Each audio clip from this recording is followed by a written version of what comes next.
एक समय की बात है। एक घना और हरा भरा जंगल था जहाँ विभिन्न प्रकार के पक्षी, जानवर और पेड़ पौधे रहते थे। यहाँ का वातावरण सर्दी के मौसम में और भी शांत और ठंडा हो जाता था। इसी जंगल में एक छोटी सी चिड़िया रहती थी जिसका नाम था टुनटुन। टुनटुन बहुत चंचल और उत्साही थी, लेकिन सर्दी के मौसम में वह थोड़ा परेशान हो जाती थी। उसे ठंड से बहुत तकलीफ होती थी। सर्दी का मौसम जंगल में अपना रंग दिखा चुका था। पेड़ों की पत्तियां गिरने लगी थीं और हवा में ठंडक बढ़ने लगी थी।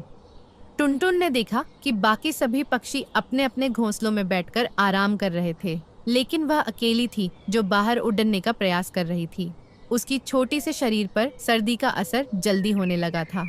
एक दिन टुनटुन बहुत परेशान होकर जंगल के बड़े बड़े पेड़ों के पास आई और बोली, मुझे सर्दी बहुत लग रही है। क्या मैं भी बाकी पक्षियों की तरह गर्मी पा सकती हूँ? तभी वहाँ एक बुजुर्ग उल्लू आए और टुनटुन से कहा, बच्ची, सर्दी से डरने की जरूरत नहीं है। अगर तुम समझदारी से काम करोगी तो तुम्हें कोई समस्या नहीं होगी। उल्लू ने टुनटुन को समझाया कि जब सर्दी बहुत बढ़ जाती है तो सभी पक्षी अपने घोंसलों में सुकून से बैठते हैं। तुम भी अपनी जगह को ठीक से ढूंढो और वहाँ आराम से बैठो। सर्दी ज्यादा तो नहीं लगेगी, उल्लू ने मुस्कुराते हुए कहा। टुनटुन ने उल्लू की बातों को समझा और वह अपने पुराने घोंसले की ओर लौट आई। घोंसला बहुत छोटा था, लेकिन उसने उसमें अपने पंखों को लपेट लिया और धीरे धीरे गर्माहट महसूस करने लगी। वह सोचने लगी, अगर मुझे सर्दी से बचने के लिए थोड़ी सी चतुराई दिखानी पड़ी तो कोई बात नहीं, मुझे समझदारी से काम लेना होगा।